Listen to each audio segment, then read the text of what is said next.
నల్గొండ ప్రజల కోరిక ప్రకారమే మూసీ ప్రక్షాళన. హైదరాబాద్ నగర దాహార్తిని తీర్చడానికి ఈ ప్రాజెక్ట్ ఎవరు అడ్డుపడినా ఆగదన్న రేవంత్. గండిపేటకి తీసుకొస్తున్నవి కాళేశ్వరం నీళ్లు కాదా? కాళేశ్వరంపై తప్పుడు ప్రచారం చేశారు. సీఎం రేవంత్ క్షమాపణ చెప్పాలన్న కేటీఆర్. బీసీ రిజర్వేషన్లను బీజేపీ అడ్డుకుంటోంది. గోదావరి నీళ్లతో హైదరాబాద్ ప్రజల దాహార్తిని తీరుస్తున్నాం. ప్రతిపక్షాల విమర్శలు సరికాదన్న పొన్నం. తురకపాలెం వ్యక్తికి మిలియాయిడోసిస్ నిర్ధారణ. ఈ వ్యాధి ఇద్దరికి సోకిందన్న డిఎంహెచ్ఓ. ఇద్దరి ఆరోగ్యం నిలకడగా ఉందని భరోసా. విజయవాడలో చంద్రబాబు రియల్ టైమ్ గవర్నెన్స్. తురకపాలెంలో ఆరోగ్య సమస్యలపై సీఎం ఆరా. యూరియాను బ్లాక్ చేస్తే కఠిన చర్యలకు ఆదేశం. తురకపాలెంలో పల్లె నిద్ర చేయనున్న ఎమ్మెల్యే. వరుస మరణాలతో స్థానికుల్లో భయాందోళనలు. ధైర్యం నింపనున్న రామాంజనేయులు.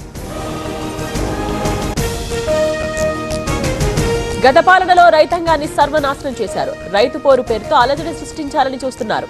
జగన్ మాటలను రైతులు నమ్మరన్న నాదెండ్ల. ఏపీలో 11 మంది ఐఏఎస్ల బదిలీ. టీటీడీ ఈఓగా అనిల్ కుమార్ సింఘార్, జేడీ పొలిటికల్ సెక్రటరీగా శ్యామలరావు. తెలంగాణలో సామాజిక న్యాయం జరిగింది. వారం రోజుల్లో గ్రామ, మండల, జిల్లా కమిటీల ఏర్పాటు. బీసీ కోట తేలాగే లోకల్ ఎన్నికలన్న మీనాక్షి. రేపు పార్లమెంట్ భవన్లో ఉపరాష్ట్రపతి ఎన్నిక. ఉదయం 10 గంటలకు పోలింగ్ ప్రారంభం. ఉపరాష్ట్రపతి ఎన్నికకు బీఆర్ఎస్, బీజేడీ దూరం. ఉపరాష్ట్రపతి ఎన్నికల్లో బీఆర్ఎస్ ఎందుకు పాల్గొనదు? సుదర్శన్ రెడ్డికి మద్దతు ఇవ్వకపోవడానికి కారణం ఏంటి?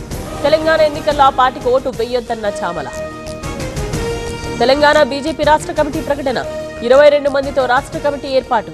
7 మోర్చాలకు రాష్ట్ర అధ్యక్షుల ప్రకటన. బీసీ బిల్లును రాష్ట్రపతికి పంపాల్సిన అవసరం లేదు. అసెంబ్లీలో చట్ట సవరణ చేస్తే సరిపోతుంది. కాంగ్రెస్ కు రామచంద్రరావు కౌంటర్. మహారాష్ట్ర పోలీసులు ఇక్కడ డ్రగ్స్ పట్టుకున్నారు. తెలంగాణ పోలీసులు ఏం చేస్తున్నారు? సీఎంకు ముడుపులు అందాయని అనుమానం ఉందన్న కేటీఆర్. వాగ్దేవి ల్యాబ్స్ వ్యవహారం మా పరిధిలోకి రాదు. ఇది ఒక కెమికల్ ఫ్యాక్టరీ మాత్రమే. ఫార్మా డ్రగ్ లైసెన్స్ లేదన్న డీసీఏ.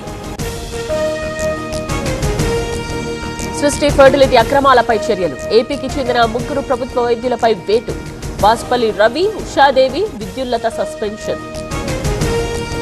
తలసరి ఆదాయంలో తెలంగాణ నంబర్ 1. వ్యవసాయ అనుబంధ రంగాలకు రుణాలివ్వాలి. బ్యాంకర్స్ మానవీయ కోణంలో ఆలోచించాలన్న భట్టి. వియత్నాం, ఏపీ సర్కార్ మధ్య ఒప్పందం. ఏపీలోని బౌద్ధ రామాల సందర్శనకు ఎంఓయూ. ఒప్పంద పత్రాలపై సంతకాలు.